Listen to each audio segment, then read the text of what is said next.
can't stress enough how important it is that you have an antivirus program on your system.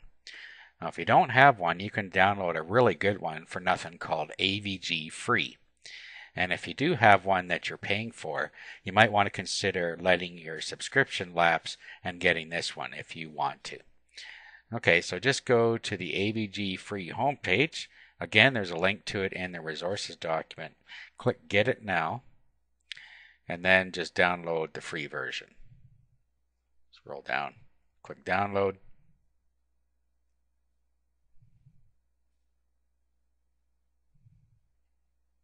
And then click Download Now. And it's 51.2 megabytes. So it'll pop up here. Just download the exe file to your desktop and then install it. Now once you're all installed and you bring it up, this is what you will see. The first thing you should do is go into Tools and then click Update, and then let the thing update from the update server and make sure you're totally up to date. Now what you want to do is go to the computer scanner and you want to schedule a scan. Okay, so if there's already one here, you can just click on it. You can edit the scan schedule, and then you can schedule how you want it to scan. I suggest every day, but you can set it to do it as often as you want. We can either run at a specific time, or we can do it at computer startup or a computer shutdown, however you want to do it here. Okay, so you can set that first. Then the next thing you should do, if you haven't run a virus scan, is to go ahead and scan your whole computer. Have a look at your scan settings. You can just usually take the defaults here. Then you can start the scan. This will actually take any viruses that are found and spyware off of your computer. So this is the important step that you need to do first. Now you notice down here we have View Virus Vault.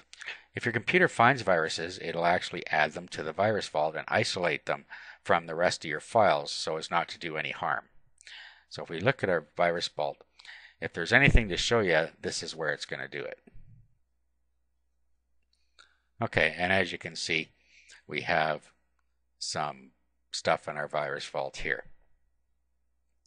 Okay, as you can see, it's caught some Trojan horses.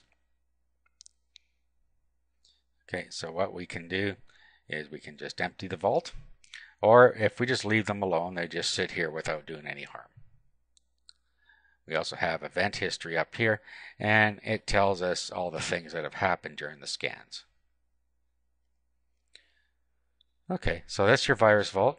Like I say, you can leave them in here because they are isolated, or you can delete them if you're sure that you want to delete them. You can also just pick the ones you want to get rid of, like these Trojan horses. You're not likely to want them around, and then you can just delete those. Okay, so now your computer is protected. You've done a virus scan and you've set it up to run every day, or however often you want to run it, to keep your computer nice and clean.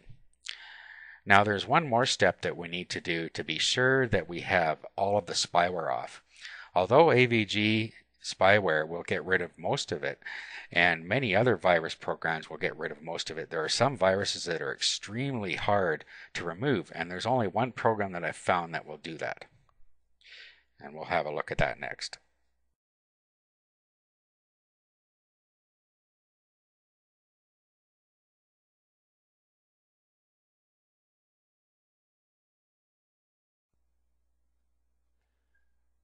Now what we want to do is we want to download a piece of software called Super Anti-Spyware. And this really is a super anti-spyware remover. In fact, it is the only spyware program I have found that could delete one of the spywares I had on my computer. I had a spyware that actually made my computer almost come to a complete halt. I was able to find this particular program, download it, and run it, and it did remove that spyware, whereas many other programs wouldn't. So this is very important. Remember, spyware is one thing that can really slow your computer down. So what you want to do is come to the Super Anti-Spyware website, which again is in your resources document, and download it and install it. Once you've got it installed and you bring it up, this is what you see. Now it actually has some limitations in the free version, but they're not anything you need to worry about. It just won't let it schedule it to run by itself. So every once in a while you should go ahead and run it.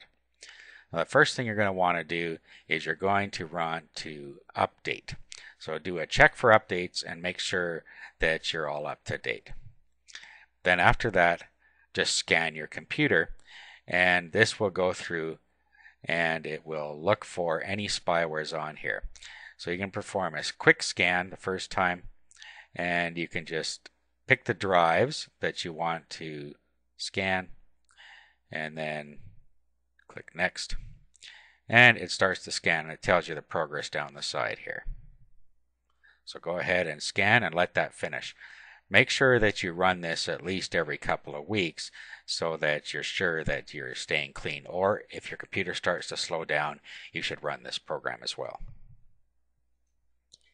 Once it's complete, it'll tell you if it found anything or not, and as you can see here, we have no problems there. Okay, so that has taken care of any viruses and spyware that are on a computer. If you had any on there, this is going to make a significant difference. Now the last thing we need to do is do a disk defragmentation to speed things up as well.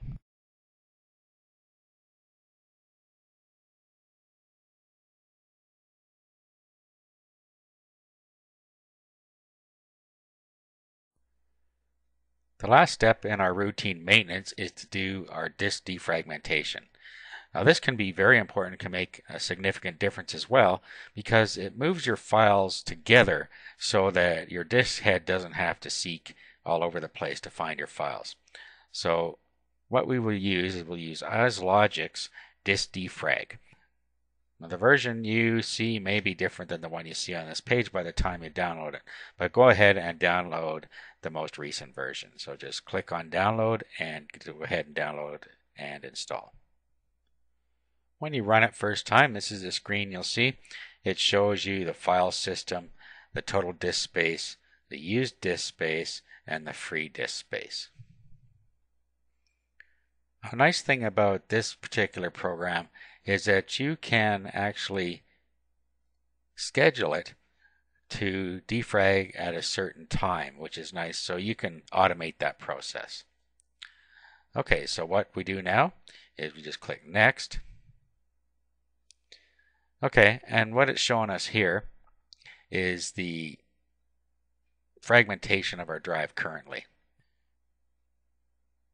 Okay, so you can see the progress down here. So just go ahead and let that run until it's done. Okay, as you can see, our defrag is done, and it tells us here our fragmentation before was 6.42% after 0.4%, and our speed increased by 11%. You can display the report here, and it shows you everything that it did.